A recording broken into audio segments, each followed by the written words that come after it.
रुस्तम, रुस्तम कमरे में कोई है रुस्तम? अरे क्या? मुझे आवाज आई है किसी की, मैंने महसूस किया है। नादिया कौन है यहाँ? कोई भी तो नहीं है। ठीक मैं बोल रही हूँ ना, मुझे महसूस हुआ है, तुम उठ के देखो ना। देखता हूँ।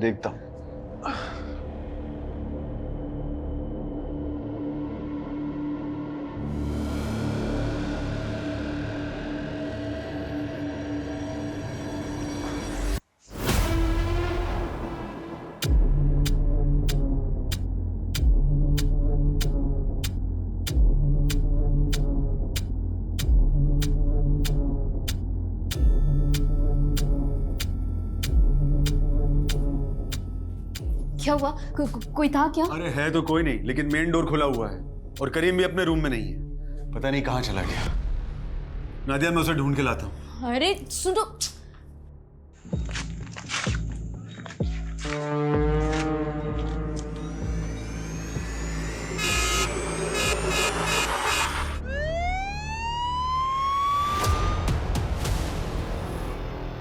आराम से, थोड़ा सा दर्द होगा, आराम से आराम से।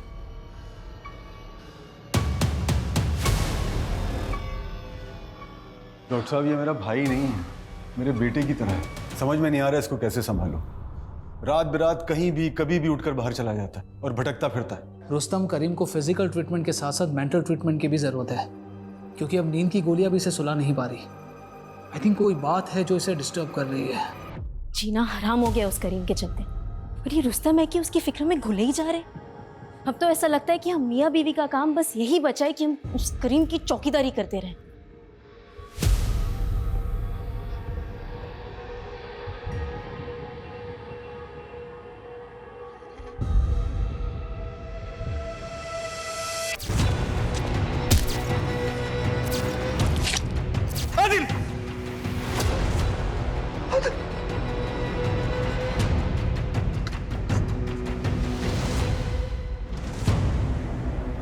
भाई आज जो सुमित सर ने बजाई है ना अनमोल की, यार मजा ही आ गया भाई।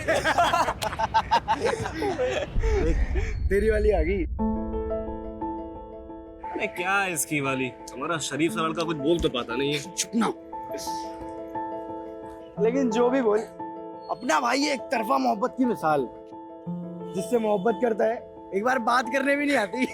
अबे ओ, वो तो पढ़ाई चल रही है, वरना 2 मिनट लगेगा इसे सेट करने में। हाँ तो तू जो बोलेगा ना वो हार जाएंगे हम, बस तू करके दिखा। तो ठीक है, अगले 2 दिन में ये लड़की तुम्हारे भाई के बगल में होगी, देख लेना। आदिल, हाँ यह है तेरी ट्यूशन? अबू वो अबू बहुत आशिकी चढ़ी है। चल घर चल, मैं आशिकी निकालता हूँ। अबू चलो। अबू मवाली बनेगा, मवाली बनेगा। अगर इस बार डिग्री नहीं मिली तो अपने हाथों से गला दबाऊंगा तेरा। जान से मारूंगा तुझे। क्या ये क्या कर रहे हैं आप? ऐसे कोई जवान बेटे पे हाथ उठाता है क्या? ऐसा कुछ भी नहीं करेगा ये इस बार फेल नहीं होगा। मैं कह रही हूँ ना, माफी मांगना अपने अब्बू से, माफी मांग। अबू हमें माफ कर दीजिए, आइंदा ऐसा नहीं होगा। ऐसा वैसा नहीं, कैसा भी नहीं होना चाहिए। मैं तो यही मैयत गाड़ूंगा तेरी, समझा? ऐसा कुछ भी नहीं करेगा ये। तू जा अपने कमरे में जा और पढ़ाई कर, जा। लगता है इसके अब्बू ने अच्छे से श्रृंगार करके भेजा इसको। नहीं रोशन, लगता है उनको बहू पसंद नहीं है। नहीं यार, वो तो सिर्फ एक जरिया है। असल गुस्सा तो उन्हें मेरे खराब रिजल्ट पे आया है। 3 साल से डिग्री अटकी हुई है, उसी का बदला लिया है। तो आदिल डिग्री क्लियर कर, नहीं तो जिस हिसाब से भड़ास उतरी है ना, अगली बार उतरी ना तो टिकट कट जाएगा तेरा। वही सोच रहा हूँ यार, क्या करूं। यस, आ गया आइडिया। मायरा पढ़ाएगी अब मुझे। भाई इसका इश्क का भूत अभी भी नहीं उतर रहा भाई। अरे अभी भी ख्वाब देख रहा है उसके यार। ये उतरेगा जब इसका बाप इसके ख्वाबों में घुस के इसकी चमड़ी उधेड़ेगा ना, तब सारा भूत उतरेगा। देखो जो भी करना है करने दो, मुझे रोक नहीं पाएंगे। अभी ये देखा अपना कारनामा, ये देखा। कब से इंतजार था इस मंजर का। अब जो कुटाई होगी ना, काबिले तारीफ होगी। अबे रोशन, क्या तकलीफ है तेरी? क्यों मनहूसियत फैलाता रहता? हाय मायरा, 1 मिनट बात कर सकता हूँ? बोलो।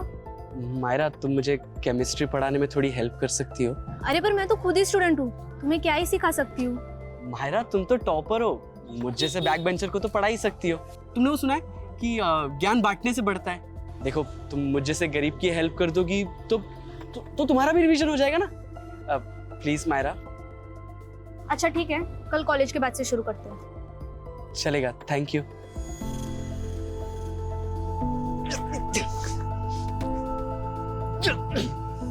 भाई, तेरी ब्लैक वाली जैकेट तैयार रखना।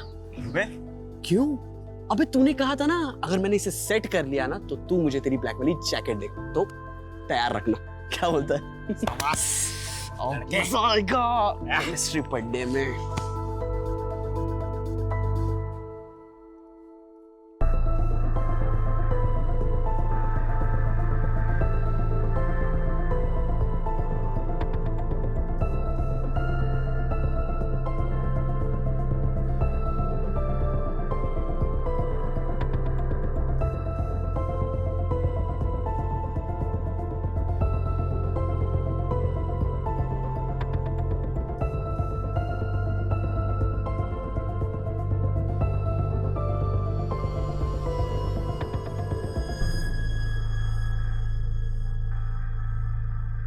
देखिए, आदिल अब बच्चा नहीं रहा, अब उसके साथ इतनी सख्ती से क्यों पेश आते हैं? उसके अच्छे के लिए, ताकि वो सही रास्ते पे रहे।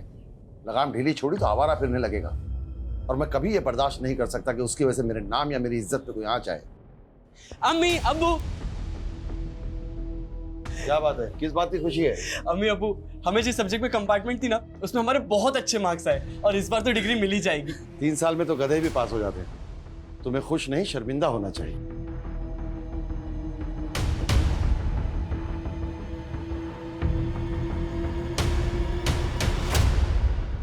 दिन भर अब्बू के ताने सुन सुन के हमें खुद से नफरत होने लगी है। लेकिन आज दुख का नहीं, खुश होने का दिन है। लकी डे है मेरा।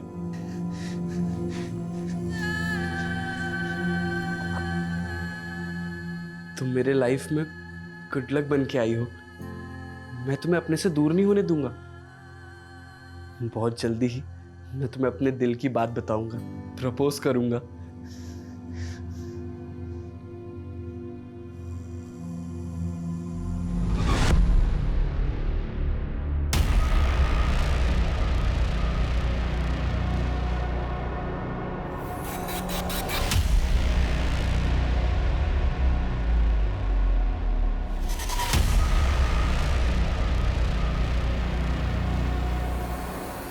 हेलो आदिल! आदिल!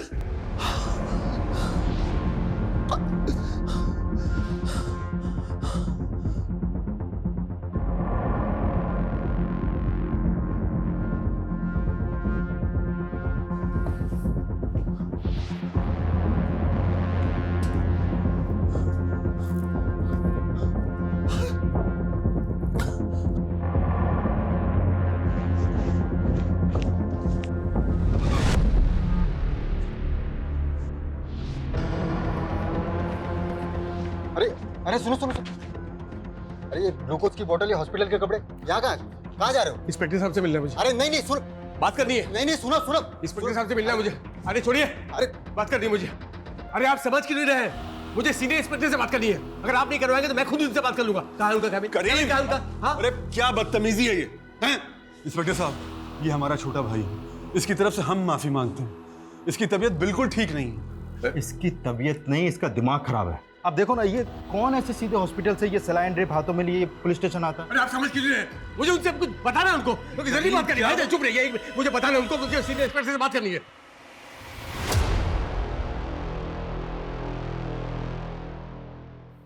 हाँ बोलो। सर, मुझे कुछ कन्फेस करना है। मैंने 21 साल पहले अपने दोस्त का मर्डर किया था। What? तुमने 21 साल पहले अपने दोस्त का मर्डर किया था? तुम ये बताने के लिए आए हो? हाँ, यही बोला मैंने। आप मेरी बात को रिपीट क्यों कर रहे हैं सर? आप मेरी बात समझ नहीं रहे। शांत हो जाओ, शांत हो जाओ। आप बैठो, बैठो इधर, बैठाइए, बैठाइए। हाँ बैठ जाओ, बैठ बैठो करीम, बैठो। ये लो पानी पियो। पानी पी लो बेटा। सर इसकी फैमिली ने बताया कि इसकी दिमागी हालत बिल्कुल ठीक नहीं है। एक काम करते हैं, इसकी तसल्ली के लिए इसकी रिपोर्ट लिख लेते हैं और फिर इसको वापस हॉस्पिटल भेज देते हैं ताकि इसका इलाज हो पाए। मुझे भी ऐसे ही लग रहा है, पर फिर भी हम इसकी बातों को इग्नोर नहीं कर सकते कुमार। एक बार बात करते हैं, देखते हैं और क्या कहानी सुनाता है। Right sir. चलो चलो, हमने मान लिया कि तुमने अपने दोस्त का मर्डर किया था। तुम्हारे दोस्त का नाम क्या था? आदिल। तो मर्डर हुआ, बात पुलिस तक नहीं पहुंची? 21 साल पहले पुलिस ने इन्वेस्टिगेट नहीं किया? नहीं, पुलिस को मर्डर के बारे में कुछ पता नहीं चला सर। ओके, पुलिस को कुछ पता नहीं चला। और उसकी फैमिली, उनको भी नहीं पता चला कि उनके बेटे का मर्डर हो गया? नहीं नहीं, उनको भी इसके बारे में कुछ पता नहीं चला। अच्छा, वैसे तुमने अपने दोस्त को मारा क्यों?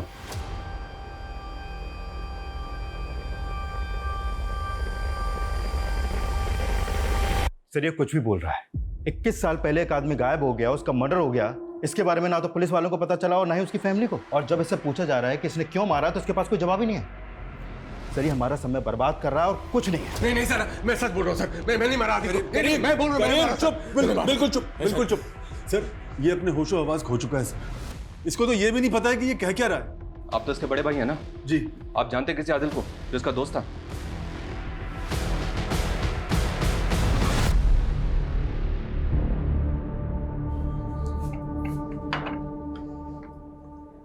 मैं सोच रही थी कि आदिल को वापस बुलाना चाहिए।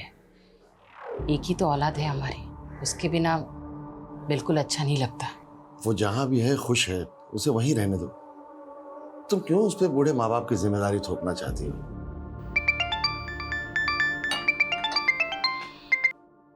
हेलो, कौन? क्या? जी जी जी, मैं आ रहा हूँ, मैं आ रहा हूँ। किसका फोन था? वो पुलिस स्टेशन से फोन आया था, उन्होंने मुझे वहां बुलाया। पर क्यों? पता नहीं, ये तो वहां जाकर ही मालूम होगा। मैं कुर्ता पहन के।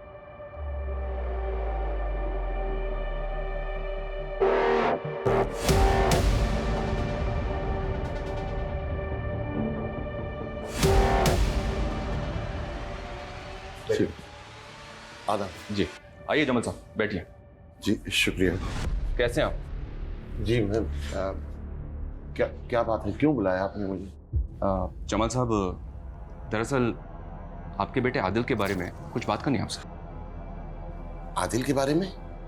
क्यों, क्या हुआ? वो ठीक तो है ना? हाँ, वो ठीक है, आप प्लीज घबराइए मत। रूटीन इंक्वायरी और कुछ नहीं। ओके, आदिल कहाँ है आजकल? बेंगलुरु में। लेकिन आप ये सब क्यों पूछ रहे हैं? उसका नंबर दे सकते हैं आप? हाँ जी, हाँ हाँ प्लीज। जी ये सर, माजरा क्या है? हाँ जमाल साहब, बताया ना आपको, रूटीन इंक्वायरी और कुछ नहीं। नहीं सर, फोन नहीं उठा रहा वो। सर वो ऑफिस में होगा, लेकिन बताइए ना सर क्या बात है? जमाल साहब, आप प्लीज, आप बिल्कुल मत घबराइए, वो एकदम ठीक है। अभी आप जा सकते हैं।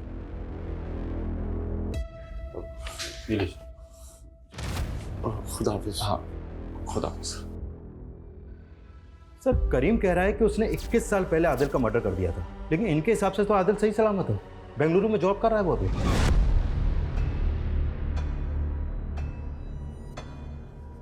ये तो समझ नहीं आ रहा कुमार कि ये करीम एक ऐसे आदमी का मर्डर जबरदस्ती कबूल रहा है जो शायद कभी हुआ ही नहीं है।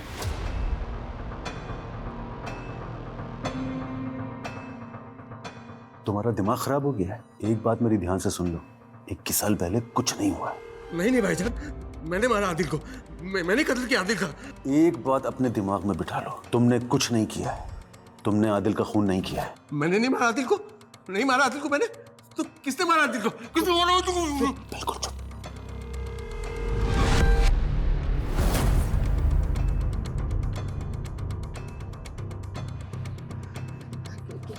क्या हुआ? क्यों बुलाया था पुलिस वाले ने? कुछ नहीं, ऐसे ही रूटीन पूछताछ के लिए बुलाया था। आदिल के बारे में पूछ रहे थे। आदिल के बारे में क्या हुआ? वो ठीक है ना? मैं एक काम करती हूँ, उसे फोन करके पूछती हूँ वो ठीक है कि नहीं। कोई जरूरत नहीं है, बहाना रूटीन पूछताछ के लिए बुलाया था। अब पुलिस उसे फोन करके परेशान कर रही होगी, अब तुम परेशान करोगी। कोई जरूरत नहीं है उसे तंग करने की। माँ के दिल को तसल्ली मिल जाती है अगर उसका बेटा ठीक हो तो। सबसे पता चला है इस्माइल बेंगलुरु गया है, मेरा दिल ही घबरा रहा है। अब तो जानते हैं ना उसकी नीयत कैसी है। आंटी आपके हाथ के सेवइयों का जवाब नहीं। भुक्कड़, मुझे पता है तुझे और चाहिए। हाँ, टेंशन मत ले। होशियारी करेगा तू मेरे साथ? हाँ, साइन करेगा कि नहीं बोल? ज्यादा शानपत्ती नहीं करना, समझा? मैं बोल रहा हूँ, समझा? एक मिनट, कौन हो तुम? तुम मेरी मर्जी के खिलाफ मुझसे कुछ भी नहीं करवा सकते। मैंने एक बार कह दिया ना, मैं दस्तखत नहीं करूंगा मतलब नहीं करूंगा। मर्जी, अपनी मर्जी की बत्ती बना। और आखिरी बार बोल रहा हूँ, 1 महीने के अंदर इन सारे पेपर्स पे साइन चाहिए मेरे को, वरना उसके बाद जो भी होगा उसका जिम्मेदार तो खुद होगा। अब वो ये है कौन और आपको धमकी क्यों दे रहा है? आदिल, आदिल, रुक जा। अच्छा, तो ये है नवाबजादे, नवाब साहब के। ए बेटा ना, अरे बात करना। चल अंदर जाओ तुम लोग। बस, तो अंदर आजा, जाओ, आजा। अंदर जाओ, बाहर नहीं आना तुम लोग।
मैं बोल रहा हूँ सर, मैंने ही आदिल का मर्डर किया, अपने इसी हाथों से मारा है उसे। आप मेरी बात का विश्वास क्यों नहीं कर रहे? आप मुझे अरेस्ट क्यों नहीं कर रहे सर? करीम, जो मर्डर तुमने 21 साल पहले किया था, आज क्यों कन्फेस कर रहे हो उसे? रीजन क्या है? नींद नहीं आती मुझे सर। वो आदिल, आदिल मुझे सोने नहीं देता, जिंदा मुर्दा 24 घंटों मेरी आंखों के सामने रहता है सर। आदिल जिंदा है, उसे कुछ नहीं हुआ है, वो ठीक है एकदम। बेंगलुरु में है। नहीं सर, बेंगलुरु नहीं, वो यहाँ आदर्श नगर में है। 21 साल पहले मैंने खुद उसकी लाश को अपने हाथों से दफनाया था।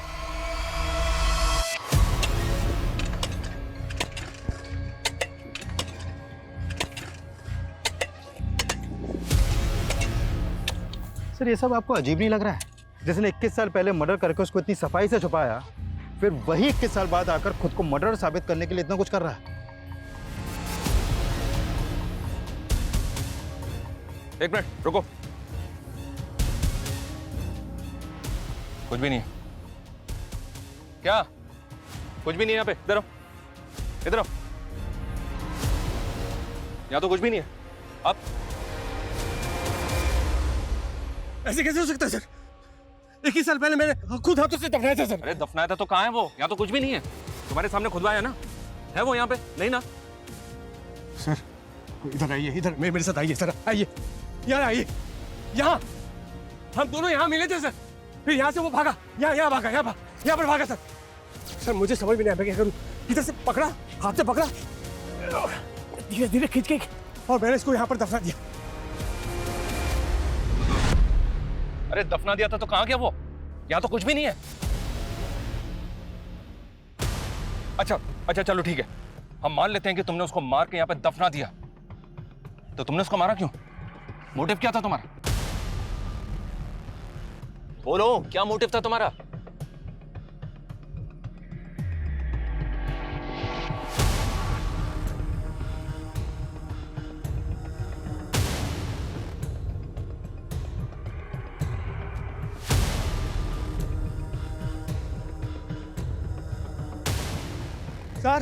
सर इधर आओ, सर इधर आओ। नहीं सर, उधर नहीं, लाश को मैं खींच के यहाँ दफनाया था सर। क्या ये सब? कभी बोलते हो इधर दफनाया था, कभी बोलते हो उधर दफनाया नहीं था। सर, मैं गलती हो गई सर, वो उधर नहीं सर, इधर दफनाया था। लाश को खींच के मैं इधर लाया था। वैसा हाँ, इधर आओ, इधर खोदो, मिल जाएगा। नादिया मेरी बात सुनो, नादिया प्लीज रुक जाओ। रुस्तम, तुम्हें जेल जाने का शौक होगा, मुझे नहीं है। और तुम्हारे भाई का ये जुनून ना अब मुझसे बर्दाश्त नहीं होता। नादिया वो बीमार है। वो बीमार नहीं, उसका दिमाग खराब है। तुम्हें समझ नहीं आता क्या? मैं अपने घर जा रही हूँ अब्बा के यहाँ पर, और तुम्हारे सर से जब ये तलवार हट जाएगी ना, तुम मुझे बुला लेना, मैं आ जाऊंगी। नादिया, सर मैं बता रहा हूँ, जवाब देना भारी पड़ जाएगा। मजाक बन के रह जाएंगे कि सर फिरे की बातों में आकर पुलिस वालों ने अपना समय और रिसोर्सेज दोनों बर्बाद कर दिया। पता नहीं क्यों पर मुझे उसकी बातों में कुछ तो सच्चाई नजर आ रही है। वो इतने यकीन से जो बोल रहा है। कुछ तो क्या, अगर तबीयत से तोड़ेंगे ना तो पूरी सच्चाई उगल देगा वो, सही बता रहा हूँ मैं। लेकिन ये आंदोलन वाले, इतनी सारी संस्थाएं, फिर वो बखेड़ा खड़ा कर देंगे। मुझे समझ में नहीं आ रहा सर कि आदिल फोन क्यों नहीं उठा रहा। मैं एक काम करता हूँ, दोबारा मिला के देखता हूँ अभी उससे। मिलाओ। The number you are trying to call is currently busy. Please try again later. नहीं उठा रहा सर। एक काम करो, उसको मैसेज छोड़ो, कभी तो देखेगा। ठीक है सर। लेकिन सर मुझे लगता है कि हमें आदिल के परिवार वालों से फिर से मिलना चाहिए, फिर से खुल के बात करनी चाहिए। कहीं से कुछ तो मिलेगा। मैं बात तो करनी चाहिए, पर बोलेंगे क्या उन्हें? एक आदमी क्लेम कर रहा है कि 21 साल पहले उसने उनके बेटे को मार के कहीं गाड़ दिया, जबकि वो बेंगलुरु में सही सलामत है। मजाक उड़ाएंगे हमारा। ऊपर से अमृतराज लोग हैं, कहीं कुछ उल्टा ही ना पड़ जाए। पर बात तो करनी पड़ेगी, थोड़ा संभल के और सेंसिटिव तरीके से। करीम, नाम तो सुना हुआ सा लग रहा है, पर याद नहीं आ रहा है कौन है। मुझे भी सुना सुना लग रहा है, पर बात क्या है? हाँ, क्या हुआ? बोलिए ना, मुझे बहुत घबराहट हो रही है। देखिए प्लीज, आप घबराइए मत। वैसे आदिल बेंगलुरु में कब से है? जब से उसकी नौकरी लगी है, 20-21 साल। 20-21 साल? तो आप लोग आदिल से मिले बेंगलुरु जाते होंगे ना? जी नहीं, दरअसल वो जब से वो नौकरी मिली, वो मसरूफ हुआ है, तो वो कभी यहाँ आ नहीं पाया, और हम लोग भी कभी उससे बेंगलुरु मिलने जा नहीं पाए। संभल कर जाना है। जी अम्मी। अब्बू। हाँ आदिल, देखो बेटा, इंटरव्यू के हर सवाल का जवाब सोच समझ कर देना, हड़बड़ी मत करना। तुम्हें नौकरी हर हाल में मिलनी चाहिए। जी अब्बू। ये तुम्हारे हाथ में क्या है? अब्बू वो कुछ नहीं है, डॉक्यूमेंट्स है, वो लोगों ने मंगाए। खुदा हाफिज अब्बू। खुदा हाफिज। संभल कर जाना। जी अम्मी। उसके बाद मिले तो होंगे ना आप अपने बेटे से? नहीं, कहाँ मिले। वो बेंगलुरु गया, उसे नौकरी मिल गई, उसके काम में इतना मशरूफ हो गया कि यहाँ आ ही नहीं पाया। बहुत बड़ी जगह नौकरी कर रहा है ना वो, फ़ोन करने के लिए भी टाइम नहीं मिलता उसे। आदिल कैसा है तू? बड़े दिनों बाद फ़ोन किया तूने। मैं कब से तेरे फ़ोन का इंतज़ार कर रही थी। तू ठीक है ना? जी अम्मी, काम ही इतना है कि वक्त ही नहीं मिलता। 12-12 घंटे काम करो, फिर घर जाकर सफाई, खाना, कपड़े सब खुद ही को करना पड़ता है। फिर वो बेंगलुरु का ही होके रह गया। तो मतलब आपने अपने बेटे को 20 साल पहले देखा था और उसके बाद से आप अपने बेटे से मिले ही नहीं? नहीं, कभी कभार फ़ोन पे बात होती है, उसका निगाह भी हो गया, अब उसे एक बच्चा भी है। पर आप लोग ये सब क्यों पूछ रहे हैं? वो ठीक तो है ना? हाँ हाँ ठीक है, खुश है, क्या होगा उसे? आप लोग क्यों खामखा उल्टे से सवाल जवाब करके हमें परेशान कर रहे हैं? प्लीज जाइए आप। अरे लेकिन बात, प्लीज जाइए, प्लीज जाइए यहाँ से।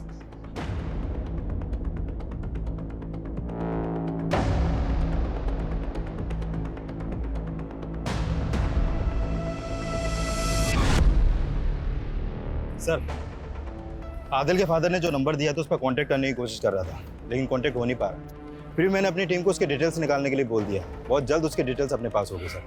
लेकिन सर मुझे आदिल के माँ बाप की ऐसी हालत देखकर बड़ा बुरा लगा। मतलब एक बच्चे का अपने माँ बाप को 21 साल पहले ऐसे किनारा कर देना, इतना अजीब केस मैंने अपने करियर में कभी नहीं देखा सर। अच्छा, हेलो, क्या?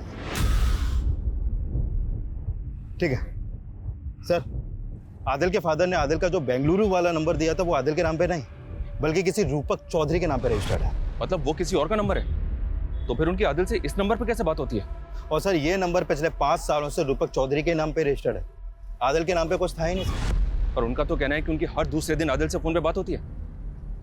आखिर कौन है जो हमें गुमराह कर रहा है, जमाल या करीम, या फिर दोनों? पर क्यों? और ये आदिल है कहाँ? तो हो सकता है आदिल जिस तरह से 21 साल पहले अपने माँ बाप को छोड़ के गया, एक बार भी मिलने नहीं आया उनसे, तो शायद फोन पे भी बात नहीं होती होगी। लेकिन उसके माँ बाप बेचारे ये सदमा सह नहीं पाए और ये भ्रम पाल के बैठे हैं कि उनके बेटे से हर दूसरे दिन बात होती है। जो भी है पता तो करना होगा। और 21 साल पहले ही सही, आदिल का कोई तो बेस्ट फ्रेंड होगा जो शायद आज भी उसके साथ टच में हो, और वो जानता हो कि आदिल कहाँ है। और ये भी पता करो कि आदिल के अपने माँ बाप के साथ रिलेशन कैसे थे। आखिर ऐसा क्या हुआ था कि जो नौकरी लगने के 21 साल बाद भी एक बेटे ने अपने माँ बाप की खबर तक नहीं ली?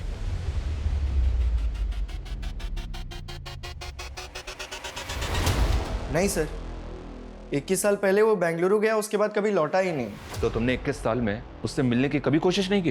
अंकल आंटी ने उसका नया बेंगलुरु का नंबर दिया था, पर वो रॉन्ग निकला। मैंने कई सोशल मीडिया पे भी उसे ढूंढने की कोशिश की, पर वो कहीं मिला नहीं। तुम आदिल के दोस्त करीम को जानते हो? नहीं। अच्छा, बेंगलुरु जाने से पहले आदिल के साथ क्या कुछ ऐसा हुआ था जिसकी वजह से वो सबके साथ कांटेक्ट तोड़ सकता है? हाँ। Maira, I love you. क्या है आदिल? मायरा, ये क्या कर रही हो? तुम्हें पता है तुम मेरे लिए बहुत लकी हो। तुम मिली, मुझे डिग्री मिल गई। आदिल क्या बकवास कर रहे हो तुम? बकवास? मायरा, मायरा मैं तुम्हें अपनी फीलिंग बता रहा हूँ, तुम मेरे दिल को। Shut up Adil. ओ भाई, दूर रहो मुझसे, और खबरदार अगर मुझसे कांटेक्ट करने की भी कोशिश की तो।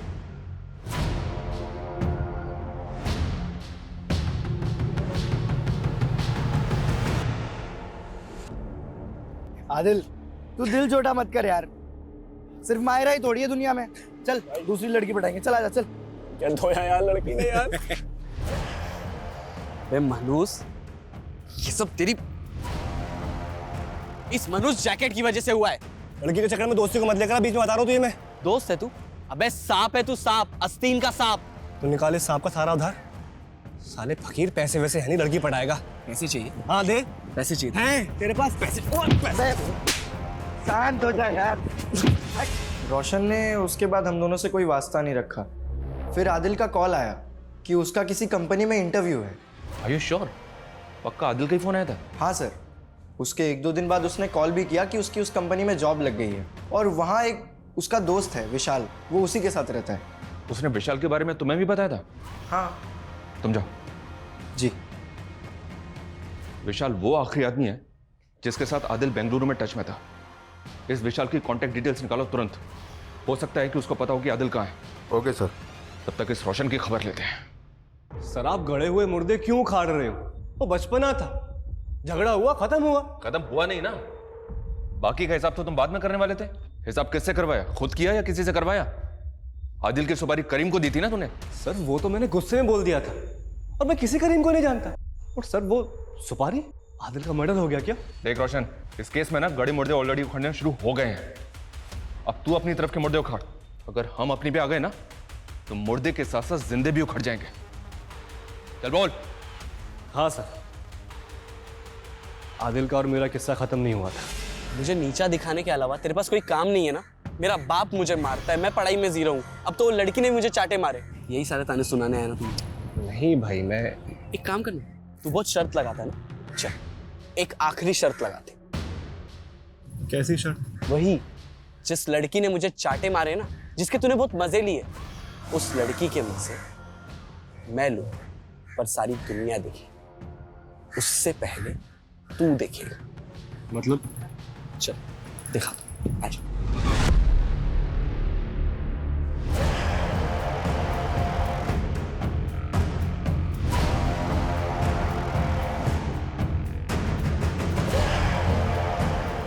ओए, कौन है बे तू? यहाँ क्या कर रहा है? मैं तुझे जिंदा नहीं छोड़ा। मेरी बेटी के उसमें क्या कर रहा था तू? सर मैं बहुत डर गया था, मुझे लगा आदिल खुद तो मरेगा मरेगा, मुझे भी मरवाएगा। उसके बाद मैं उससे कभी नहीं मिला। फिर मुझे पता चला कि वो बेंगलुरु शिफ्ट हो गया और मैं भी अपनी लाइफ में बिजी हो गया। सर मैं सब कुछ भूल गया था। मुझे आज आपसे पता चल रहा है कि आदिल का मर्डर हो गया।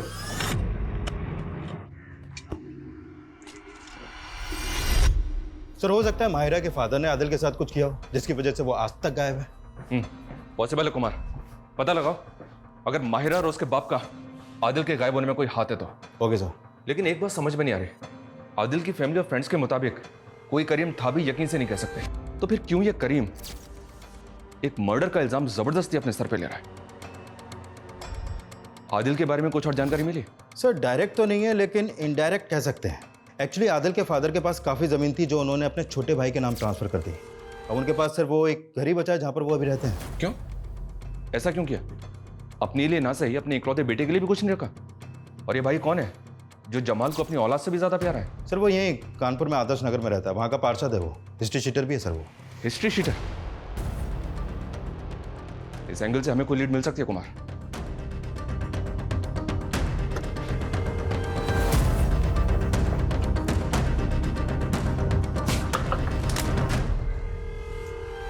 इस्माइल जी। कमाल का इत्तेफाक है ना, इधर आदिल बेंगलुरु गया और उधर जमाल ने अपनी सारी प्रॉपर्टी आपके नाम लिख दी। वही प्रॉपर्टी जिसके लिए कई बार झगड़ा भी हो चुका था। झगड़ा नहीं हुआ था, हाँ बहस जरूर हुई थी, और फिर जो चीज़ मेरी थी वो तो उसे वापस करनी थी। आप लोग समझे नहीं, दरअसल वो बुढ़ा मेरे बाप की नाजायज औलाद है और नाजायज तरीके से उसने सब कुछ हासिल किया था, और फिर मैंने अपना जायज़ तरीके अपनाए हैं और जो चीज़ मेरी थी उसे वापस हासिल कर लिया। इसमें गलत क्या है? अभी तक आदिल के बारे में जितनी भी जानकारी मिली है उससे तो यही लगता है कि अगर सचमुच उसका मर्डर हुआ है तो मर्डर का मोटिव बहुत लोगों के पास है। माहिरा का बाप रोशन, आदिल का खुद का बाप, जबकि मर्डर करीम कबूल कर रहा है। पर वो ऐसा क्यों कर रहा है? उसका तो कुछ मोटिव भी नजर नहीं आ रहा है। पर जो भी हो, अब इन सब लोगों से साफ साफ बात करने का वक्त आ गया है।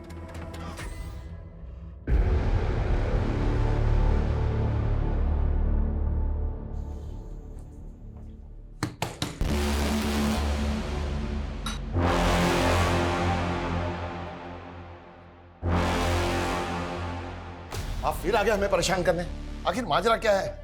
हालत देखिए हमारी, परेशान लोगों को परेशान करने में मजा आता है। आपने आखिरी बार अपने बेटे को कब देखा था? वो जब वो इंटरव्यू के लिए जब वो गया था। उसकी कंपनी का नाम क्या है? किमाया फार्मा। हम इसी कंपनी को ज्वाइन किया था उसने बेंगलुरु में। झूठ बोल रहे हैं आप। हमने पता किया है, आपके बेटे ने ये कंपनी कभी ज्वाइन नहीं की। और हमने ये भी पता किया कि आप अपने बेटे के साथ स्ट्रिक्ट थे, इतने स्ट्रिक्ट कि आपने अपने जवान बेटे को एक बार मार्केट में उसके दोस्तों के सामने पीटा था। मैंने वही किया जो एक जिम्मेदार बाप को करना चाहिए।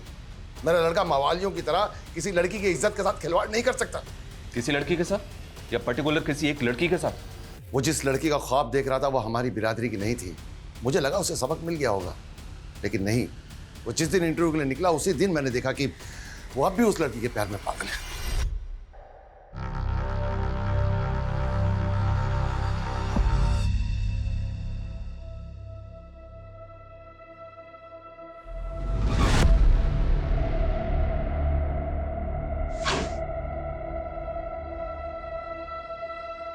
क्या आपको कुछ चाहिए क्या? क्या हुआ? ये क्या है?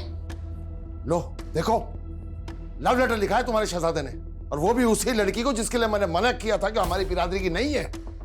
आने तो आज उसे ऐसा सबक सिखाऊंगा कि आशिकी जिंदगी भर सर पे से उतर जाएगी। वो उस दिन ऐसा गया कि वापस ही नहीं लौटा। तो और क्या करता वो? कभी आपने उसे अपनी मर्जी से सांस तक लेने नहीं दी, इसलिए जैसे ही आजाद हुआ ना, उसने हमसे रिश्ते नाते सब तोड़ दिए और बेंगलुरु में अपनी नई दुनिया बना ली। अच्छा ही हुआ, कम से कम कोई तो खुश है।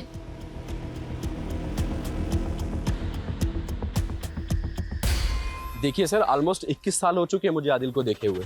विशाल बता सकते हो जब आदिल आखिरी बार बेंगलुरु आया था तो वो तुम्हारे घर पे कब आया था? क्योंकि यहाँ उसने ये बताया कि जब वो इंटरव्यू देने बेंगलुरु गया था तो वो तुम्हारे यहाँ रुका था। मेरे घर रुका था? नहीं सर, वो तो कभी मेरे घर आया ही नहीं सर। और जब से मैंने कानपुर छोड़ा है मैं अभी तक उससे मिला ही नहीं हूँ सर। तो ये कैसे पॉसिबल है? आप क्यों आदिल के बारे में बेवजह और बेतुके सवाल पूछ के हमें परेशान कर रहे हैं? परेशान तो हम भी हो रहे हैं, क्योंकि एक आदमी है जो हमारे सामने आकर खुद ये कबूल कर रहा है कि उसने 21 साल पहले आपके बेटे को मार के यहीं आदर्श नगर में गाड़ दिया।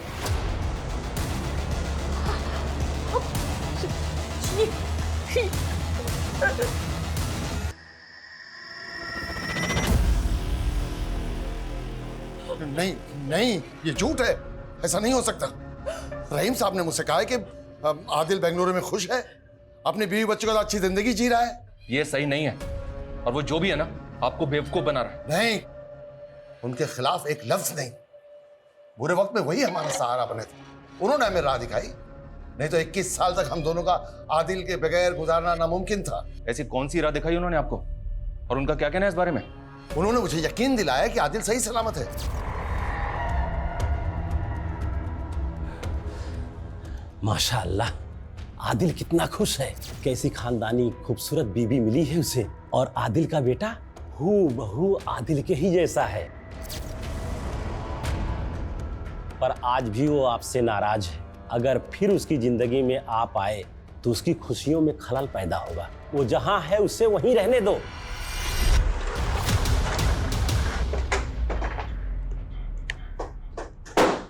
जी हाँ, मैं ही माहिरा का बाबू। बोलिए क्या काम है?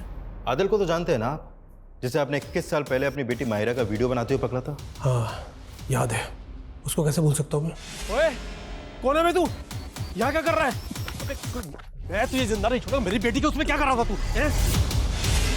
तो फिर आपने अपनी धमकी को सच साबित कर दिया और आदिल को जान से मार दिया है ना? मैं तो उसको उसी दिन मार देता अगर वो बचकर नहीं भागता। आपकी बेटी माहिरा कहाँ अभी? मेरी बेटी माहिरा 1 साल पहले रुखसत हो गई है। हम इतने में ही सब्र करके खुश थे कि आदिल जहां है खुश है, और आज आप बता रहे हैं कि 21 साल पहले किसी करीम नाम के इंसान ने आदिल का कत्ल कर दिया। कौन है ये करीम? फोटो देखो। ये है करीम, ये उसकी अभी की फोटो है, और ये 20 साल पहले की फोटो है। जानते हैं आप इसे?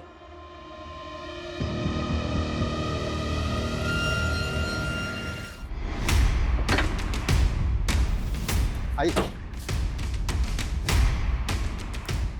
हटो पीछे।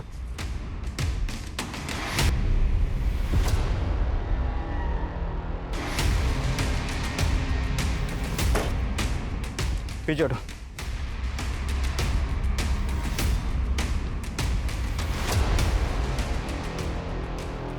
सर ये कंकाल, सर कुछ समझ में नहीं आ रहा इस कहानी में। आदिल माहिरा को लेकर अपसेस था, और फिर माहिरा से अपना बदला लेकर वो बेंगलुरु शिफ्ट होना चाहता था। फिर जबकि कोई और भी था जो आदिल से ऑब्सेस था, और जो नहीं चाहता था कि आदिल कानपुर छोड़कर बेंगलुरु जाए।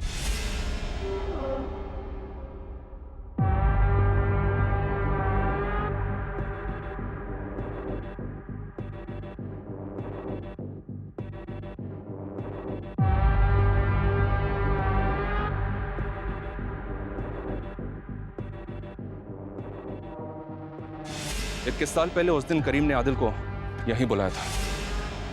बैंगलोर? तू मुझे छोड़ के बैंगलोर जा रहा है? और हमारा रिश्ता? रिश्ता? कौन सी दुनिया में है तू? देख, जो था वो यहीं तक था, और इसके आगे कुछ नहीं होगा। और तू जानता नहीं है मेरे अब्बू को? मुझसे प्यार करने से पहले अपने अब्बू की याद नहीं आई? देख करीम, जज्बाती मत हो और गले मत पड़। तुझे भी पता है मुझे लड़का लड़की दोनों में इंटरेस्ट है, लेकिन आज न कल मुझे भी तो घर बसाना है, शादी करनी है। तुझे भी पहले से पता है कि मेरा इंटरेस्ट सिर्फ तुझ में। मैं प्यार करता हूँ तुझसे। छोड़ यार। लेकिन अब प्यार से ज्यादा ना नफरत है तुझसे। तो अच्छी बात है ना, तुझे भूलने में आसानी होगी। यार करीम, मैं जा रहा हूँ। कहाँ जा रहा है तू? तू मुझे छोड़ के जाएगा? तू मुझे छोड़ के जाएगा? जा, जा छोड़ के जा रहा। करीम जा। करीम ये क्या कर रहा है? जा करीम। करीम आदिल रुक। आदिल के अम्मी और अब्बू और आदिल के दोस्तों को जो कॉल्स गए थे आदिल की तरफ से, वो सारे कॉल्स करीम ने किए थे। उसने सबको विश्वास दिला दिया था कि आदिल बेंगलुरु की एक बड़ी कंपनी में जॉब कर रहा है और सब ठीक है।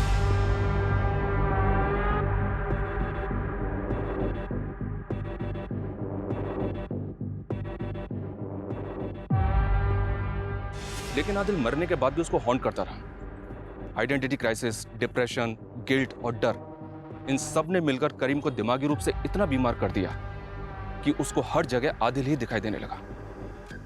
करीम का जुर्म उसे सताने लगा, और वो भी इतना कि जो जुर्म उसने 21 साल पहले किया था, 21 साल बाद उसी जुर्म को उसने खुद सामने से आकर कबूल किया।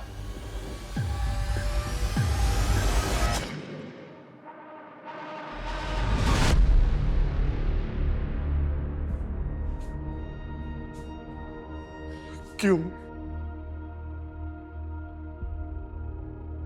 जब इतने साल नहीं कबूला तो अब क्यों? हम इसी भरम में खुश थे कि हमारा बेटा कहीं पर है अपने परिवार के साथ, और इसी भरम में हम इस दुनिया से रुखसत हो जाते, लेकिन तूने हमसे हमारा ये भरम भी झेल लिया है।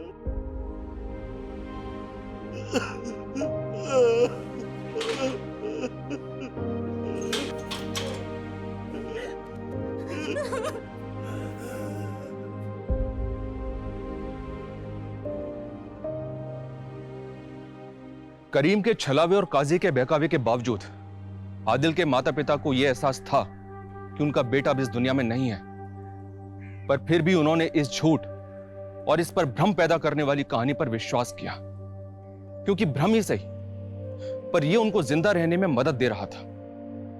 वो ये जानना ही नहीं चाहते थे कि उनका बेटा 21 साल से है कहां, यह क्या हुआ है उसके साथ, वो है भी या नहीं, क्योंकि जिस दिन उसका ना होना सुनिश्चित हो जाता, ये झूठ ही सही भ्रम ही सही, उनकी ये उम्मीद हमेशा हमेशा के लिए टूट जाती कि उनका बेटा कभी घर वापस नहीं आएगा।